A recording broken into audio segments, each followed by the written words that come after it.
agama. Dan kita tadi telah melihat bahwa di bumi ini ada kitab Al-Quranul Karim antara 600-an sampai 640-an sampai 650 Masehi. Lalu ada kitab sebelumnya 438, ada 500 sebelum Masehi. Tapi ternyata ada yang 1300, ada yang 1500 Masehi. Kitab yang paling tua di bumi ini yang dipercaya sebagai kitab suci. Jika kita berbicara kitab suci, maka konsep ketuhanan dan konsep akhirat itu harus ada di situ. Jika kitab itu tidak membicarakan konsep ketuhanan, maaf. Begini. Jika kita berbicara tentang bola, maka paling tidak nama Ronaldo masuk di situ. Nama Salah ada masuk di situ. Siapa lagi? Ibrahimovic misalnya masuk di situ. Ya, banyaklah pemain bola. Jika kita membicarakan masalah bola kaki, football, soccer, maka paling tidak nama-nama pemain bola atau lapangan atau itu ada di situ. Nah, ketika logis ya, bisa diterima ya. Nah, jika kita berbicara tentang agama, maka haruslah mau atau tidak mau, senang atau tidak senang, suka atau tidak suka, konsep ketuhanan harus masuk di situ. Kita telah berbicara tentang ketuhanan dan kitab suci. Namanya Torah. Torah. Nah, di dalam Torah ini ternyata bukan hanya Torah. Tapi di dalam Torah ini, ini adalah kumpulan kitab. Torah ini kumpulan kitab. Sepakat ya bahwa Torah ini adalah kitab paling tua di bumi ya. Kitab awal. Yang nanti akan menunjukkan agama itu apa. Insya Allah. Menunjukkan agama itu apa. Dan bagaimana kita sebagai umat muslim di Republik Indonesia yang disayangin dan diberkahi Allah Subhanahu wa Ta'ala ini. Aku tetap berdoa untuk para pejabatku, pemerintahku, para pemimpin, para ahli politik. Aku berdoa mereka disayang Allah. Ya. Ini tidak ada urusan dengan politik. Ini sejarah. 1300 sampai 1500 tahun yang lalu ada kitab yang namanya Torah. Dan Torah ini kumpulan kitab ternyata.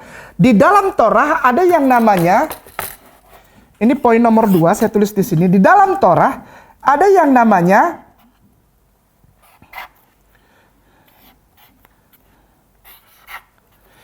dibacanya Nevi'im. Nah, ini adalah kitab, bacanya dari kanan ke kiri ya. Nevi'im. Ini kitab para nabi. Lalu, di dalamnya lagi ada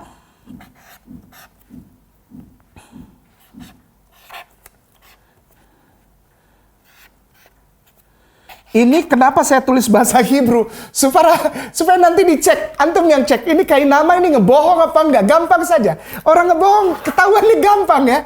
Dicek saja. Sekarang sudah ada Google, bisa dicekin. Lalu yang kedua namanya Ketuvim. Ketuvim, kitab pujian. Di dalamnya ada Mizmor. Di dalamnya ada Mazmur. Di dalamnya nih, ya, ini yang pertama Nevi'im. Jadi ini Torah, kumpulan kitab. Torah itu hukum, artinya law. Tatanan hukum. Law. Ini law. Hukum. Lalu ini kitab para nabi, Nevi'im. Dan yang ketiga itu Ketuvim.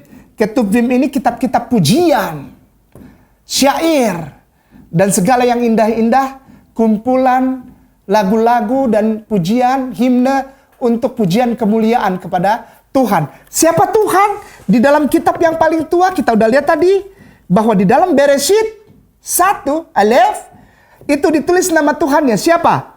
Allah. Ini nama. Tuhan bukan nama, predikat. Kata kepangkatan, kata sandang. God is not the name of the creator heaven and earth. Sky and earth. Bukan. Itu predikat. But what is the name? What is the name of God? Berdasarkan kitab paling tua. Ini namanya. Sudah ya? Lalu apa yang dihaturkan oleh nama ini kepada manusia untuk dilakukan sebagai tanda ada hubungan antara ciptaan, creation, dengan creator. Sekali lagi, ada hubungan, koneksi, ada komunikasi, koneksitas antara creation dengan creator, pencipta dan ciptaan. Hubungan inilah yang namanya agama. Agama itu adalah hubungan antara creation dengan creator. Creation merasakan love-nya creator. Creator tahu bahwa creation-nya memuliakan dia karena cintanya. Karena love-nya itu. Sudah, kita langsung mulai ya. Apa tandanya? Yang pertama, ketik di Google. Jangan kata saya, ketik di Google. Ketik saja biasa. Ketik tidak usah susah-susah. Keluaran 3.25. Nanti pilihnya yang versi paralel. Versi paralel. Ya. Baik. Ini nih. Keluaran 3. Ya. Keluaran 3. Ketik saja biasa. Nggak apa-apa. Ketik saja. Ini bahasa Indonesia. Nanti pilihnya yang versi paralel ya. Ketik saja Keluaran 3.5 versi paralel. Versi paralel. Loh, wah ini Ustadz Kainama sudah mulai utik-utik kitab sucinya orang Kristen. Ayo, loh, tidak. Saya sebagai muslimin, saya tidak utik-utik, saya tidak menyerang kitab suci antum, saudaraku sayang, Kristen. Aku melihat sejarah. Sejarah mencatat yang paling tua itu Torah. Ya udah kita buka. Qadarullah. Qadarullah. Saya nggak mau bilang kebetulan. Qadarullah. Ayat-ayat ini dikumpulkan oleh saudara Kristen dan Katolik menjadi kitab sucinya. Aku tidak menyerang kitab suci orang Kristen, tidak. Sejarah mengatakan yang paling tua itu kitab ini. Ya kita lihat. Gampang aja kan? Ya enggak? Ya. Saya bukan provokasi, enggak. Ya, saya tidak menghina orang Kristen. I love you. Sungguh. Ya sudah, Keluaran pasal 3 ayat 5 paralel. Ya, buka. Di situ tertulis, ya. Di situ tertulis begini. Lalu ia berfirman, janganlah datang dekat-dekat, tanggalkanlah kasutmu dari kakimu, sebab tempat di mana engkau berdiri itu adalah tanah yang kudus. Jadi kalau kita mau masuk ke tanah kudus, ke tempat ibadah yang kudus, lepas alas kaki, kasut itu alas kaki, sepatu, sendal, buka. Udah? Ya. Tandanya bahwa ini adalah agama dari Allah, ketika dia beribadah, dia lepas alas kaki. Wah, Buddha sama Hindu lepas alas kaki. 1 poin, silakan. Ya. Setelah itu, sambung yuk. Sambung lagi. Keluaran nomor 5 sekarang. Keluaran, sama versi paralel. Keluaran 30, 20. Ketik aja begitu. Ketik aja begini. Ketik aja begini. Ketik aja begini di Google. Ketik aja. Ketik aja begini ya. Jadi jangan lebih, jangan kurang ya. Ketik aja begini. Sudah? Nanti dapat lagi. Keluaran versi paralel. Ada versi paralelnya ya. Ada versi paralel. 30, 20, versi paralel. Saya bacakan. Ya, saya bacakan. Setelah buka alas kaki, apabila mereka masuk ke dalam kemah pertemuan atau tempat rumah ibadah, tabernakel, rumah ibadah, ya, haruslah mereka membasuh tangan dan kaki dengan air supaya mereka jangan mati. Wudu. Habis lepas alas kaki, wudu ya. Wudu. Ya, oke. Bukan saya yang bilang, oh ini ngutik-ngutik. Enggak. Saya hanya mengikuti alur sejarah. Bahwa di dalam sejarahmu dikasih tahu bahwa nama Tuhannya Allah dan dia mengeluarkan itu. Mengeluarkan tatanan itu ya. Oke. Setelah buka alas kaki, wudu. Nah setelah wudu apa? Masuklah ke dalam rumah ibadah ya. Nomor 6 sekarang masuk. Masuk rumah ibadah ngapain? Ya. Apakah kita main piano? Oh enggak, saya nggak menghina. Saya suka main piano. Ya. Ya. Ketik saja begini. Nehemia 8. Ini mengikuti alur sejarah ya, bukan mau ngorek-ngorek kekristenan, Katolik, enggak, saudaraku sayang, cinta, enggak. Aku hanya mengikuti alur sejarah ya. Sudah? Ya. Bahwa setelah kita lepas alas kaki dan kita berwudu, kita lihat di Nehemia. Saya ketik ya, biar cepet ya. Nehemia 8.26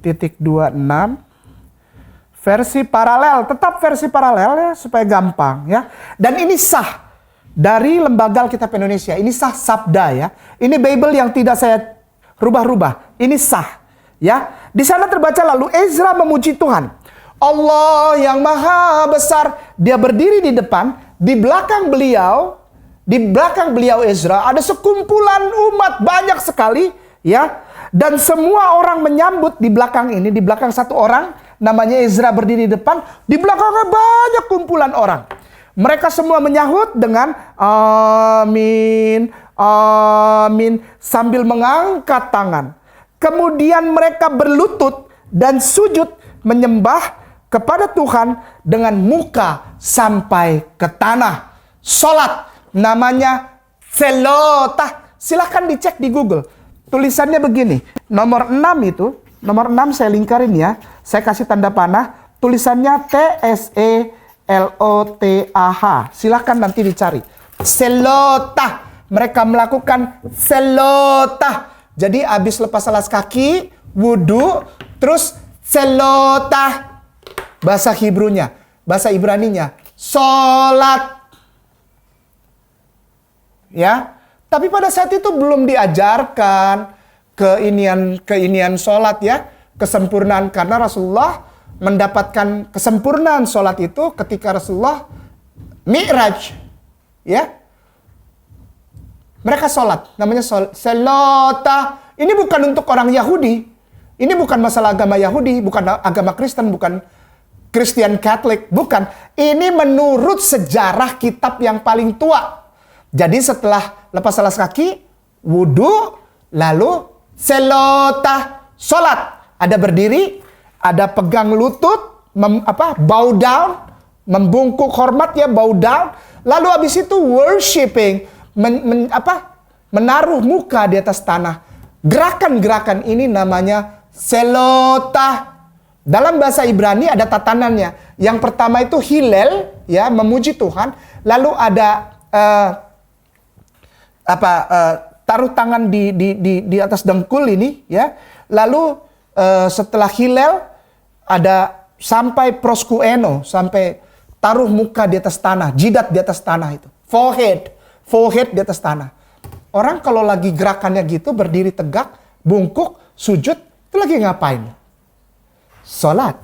Ya. Jadi diajarkan dari kitab yang paling tua ini bahwa Tuhannya, konsep ketuhanannya, nama Tuhannya itu jelas Allah. Lalu ada konsep hubungan agama antara creation dengan creator melalui tatanan ibadah. Ibadah yang paling penting adalah kalau mau masuk rumah ibadah, lepas alas kaki, wudhu, dan lakukan sholat. Kita sambung lagi, masih ada beberapa. Insya Allah. Barakallahu fikum. Assalamualaikum warahmatullahi wabarakatuh.